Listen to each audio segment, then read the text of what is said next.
सुप्रभात। हिंदी की कक्षा में नौ के छात्र छात्राओं का फिर से स्वागत है।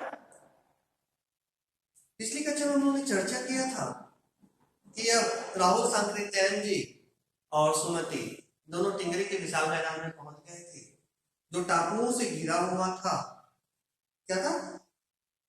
पहाड़ों से घिरा हुआ टापू सा मालूम होता था, जिसमें दूर एक छोटी सी पहाड़ी मैदान के भीतर दिखाई पड़ती है। उसी पहाड़ी का नाम है टिंगरी समाधि गिरी। इसको रेखांकित कर लीजिए आप लोग। पूछते हैं टिंगरी समाधि गिरी क्यों कहते हैं, कहां पर है? इस प्रश्न का उत्तर ये होगा। आसपास के गांव में भी सुमति के कितने ही यजमान थे। कपड़े की पतली पतली चेरी बत्तियों के घंटे खत्म नहीं हो सकते थे, क्योंकि बोध गया से लाए कपड़े के खत्म हो जाने पर किसी कपड़े से बोध गया का घंटा बना लेते थे। यानी सुमति का काम क्या था कि वो बोध गया आते थे, क्योंकि चीनी धर्म को वहां के जो तिब्बत के जो लोग थे वो बौद्ध धर्म को मानने वाले थे।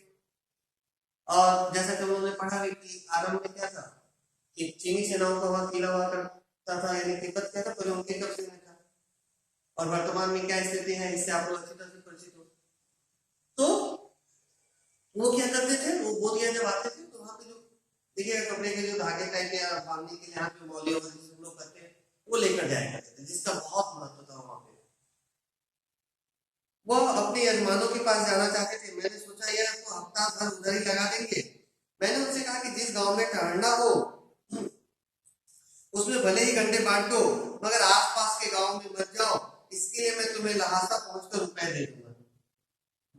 अब रचनाकार ने देखा कि अगर ये गया तो एक एक शब्द लगाने मुझे अकेले रहना पड़ेगा, इस अनजान जगह पर मैं क्या करूंगा।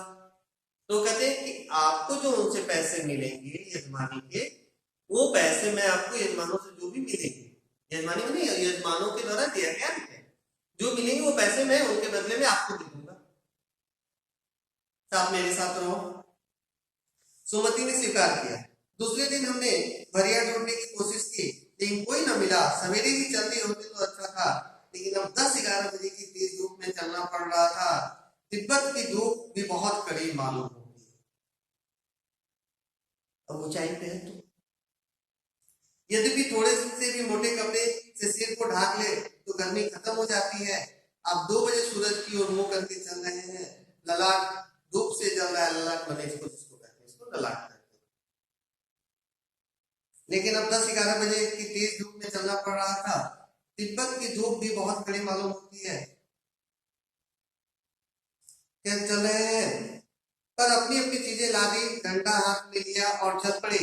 यद्यपि सुमति के परिचित टिंगरी में ही थे, लेकिन वह एक और यजमान से मिलना चाहते थे, इसलिए आदमी मिलने का बहाना कर सेकर बिहार की ओर चलने के लिए कहा। तिब्बत की जमीन बहुत छोटे बड़े जागीरदारों में बटी है। वहां की जमीन जो है कई जागीरदारों में बटी हुई थी। वहां छोटे कुछ जागीरदार थे, कुछ बड़े जागीरदार। इन जागीरों का बहुत ज्यादा हिस्सा मटू के हाथ में है, यानी मटू को उन लोगों ने दे रखा है या उनकी देख रेख में। अपने अपनी जागीर में हर एक जागीरदार कुछ खेती खुद भी कराता है, जिसके लिए मजदूर बेगार में मिल जाते हैं। खेती का इंतजाम देखने के लिए वहां कोई बिच्छू भेजा जाता है, जो जागीर के आदमियों के लिए राजा से कम नहीं होता। मैंने जो बिच्छू होते हैं उनको बहुत ज्यादा सम्मान दिया जाता है, बोला जा रहा है कि वो राजा से कम नहीं होता। सेकर की खेती के मुखिया बिच्छू नम से बड़ी भद्र पुरुष थे। वो बहुत प्रेम से मिले। हालांकि उस वक्त मेरा वेश ऐसा नहीं था कि उन्हें कुछ भी ख्याल करना चाहिए था। यहाँ एक अच्छा मंदिर था। इन पंक्तियों को आप लोग रेखांकित कीजिएगा। आप लोग अभ्यास पुस्तिका में इन पंक्तियों को रेखांकित कर लीजिएगा। यहाँ एक अच्छा मंदिर था जिसमें कंजूर यानी बुद्ध वचन अनुवाद।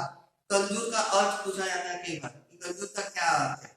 कंजूर का अर्थ है बुद्ध वचन अनुवाद, यानी बुद्ध वचन को जो अनुवाद किया गया है उसे हम कहते हैं कंजूर।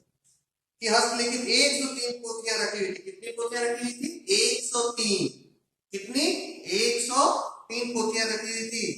मेरा आसन भी वहीं लगा। वह बड़े मोटे कागज पर अच्छे अक्षरों में लिखी हुई थी।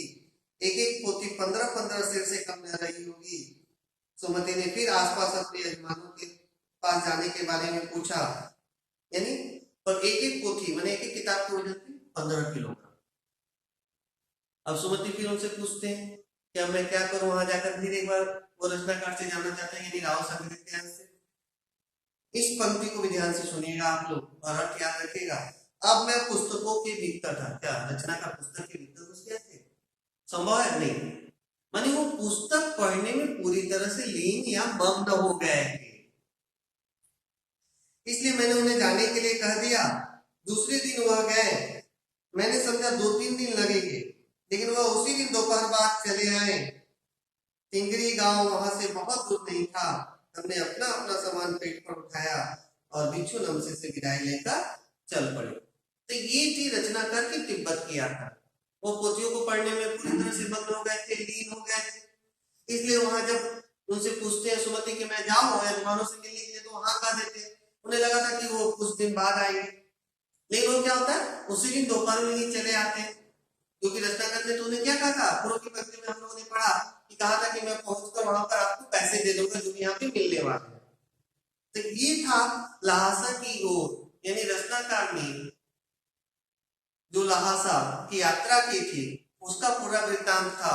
वहां की आर्थिक स्थिति, वहां की भौगोलिक स्थिति, वहां के लोगों का रहन सहन, खान पान से लेकर सभी स्थितियों के बारे में रचनाकार ने पूरी बारीकी से बताया। हाँ, वर्तमान में स्थितियां बदल चुकी हैं, वो अलग बात है, लेकिन जिस समय रचनाकार ने उस जगह की यात्रा की थी उस समय का उन्होंने यात्रा वृत्तांत इस पाठ में दिया है। तो आज की कक्षा में यही समाप्त करता हूं। अगली कक्षा में हम लोग इसकी प्रश्नोत्तरों पर चर्चा करेंगे। धन्यवाद।